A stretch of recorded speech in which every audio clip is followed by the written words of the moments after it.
लोकसभा चुनाव आचार संहिता से पहले बीजेपी कर सकती है बड़ा खेल। 2019 का रिकॉर्ड तोड़ने के लिए बनाया नया गेम प्लान।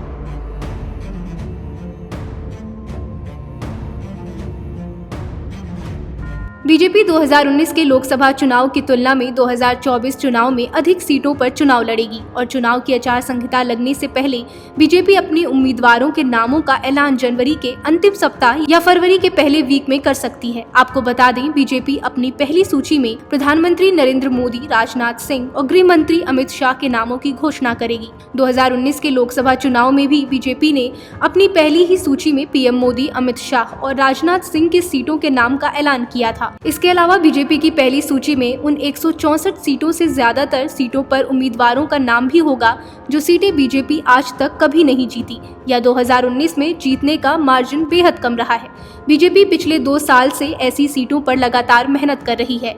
अब पिछले लोकसभा चुनाव में बीजेपी ने 583 में से 436 सीटों पर चुनाव लड़ा था, लेकिन वो 303 सीटों पर जीत दर्ज कर पाई थी और 133 सीटों पर चुनाव हार गई थी। साथ ही 31 अन्य सीटें हैं जहां पार्टी कमजोर है, लेकिन इन 164 सीटों का क्लस्टर बनाकर केंद्रीय मंत्रियों और बड़े नेताओं को इनकी जिम्मेदारी दी गई है, जिनमें गृह मंत्री अमित शाह भी शामिल हैं। बीजेपी ने इन सीटों को सी और डी कैटेगरी में बांटा है और 80-80 सीटों की 2 श्रेणियां बनाई हैं, जिसमें 45 मंत्रियों को इन सीटों की जिम्मेदारी दी गई है और हर मंत्री के जिम्मे 2 से 3 सीटें आती हैं। इस बार बीजेपी पिछले लोकसभा चुनाव की तुलना में अधिक सीटों पर चुनाव लड़ सकती है, क्योंकि पिछली बार की तुलना में इस बार उसके सहयोगी दलों की संख्या कम हो गई है और 2019 में बीजेपी का पंजाब में शिरोमणि अकाली दल, बिहार में जेडीयू, महाराष्ट्र में शिवसेना, तमिलनाडु में AIADMK और राजस्थान में हनुमान बेनीवाल की पार्टी RLP के साथ तालमेल था। बीजेपी ने पंजाब की 13 में से 3, महाराष्ट्र की 48 में से 25 और बिहार की 40 में से 17 सीटों पर चुनाव लड़ा था।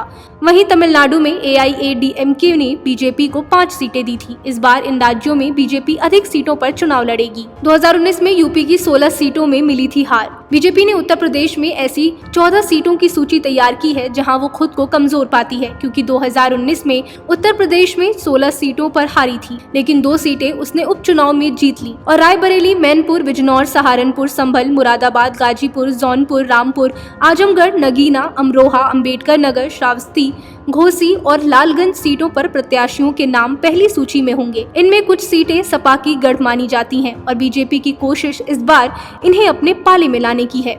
वहीं पहली लिस्ट में बिहार की नवादा, सुपौल, किशनगंज, कटिहार, मुंगेर, गया और सुपौल सीट के प्रत्याशी घोषित होंगे। मध्य प्रदेश में छिंदवाड़ा, जो कि पूर्व सीएम कमलनाथ की सीट है, जो बेहद कमजोर श्रेणी में आती है, इसकी जिम्मेदारी गिरिराज सिंह को दी गई है। और केरल में त्रिशूर, तन्मतिट्टा, तिरुवनंतपुरम सीटें हैं। त्रिशूर में बीजेपी सुरेश गोपी को टिकट दे सकती है। महाराष्ट्र में बारामती, बुल्ढाना और औरंगाबाद, पंजाब में अमृतसर, आनंदपुर साहिब, भटिंडा और गुरुदासपुर सीट शामिल है। पंजाब, महाराष्ट्र और बिहार की कुछ सीटों पर गठबंधन में चर्चा के चलते भी सीटें इधर उधर हो सकती हैं। बीजेपी इस बार 70 वर्ष से अधिक और 3 बार से अधिक बार जीते लोकसभा सांसदों को टिकट न देने का मन बना रही है। उसकी कोशिश है कि नए चेहरों पर दाव लगाया जाए। गौरतलब है कि प्रधानमंत्री नरेंद्र मोदी 2024 लोकसभा चुनाव में 50% से अधिक वोट पाने का लक्ष्य दे चुके हैं। बाकी तमाम खबरों के लिए आप देखते रहिए 1 मिनट।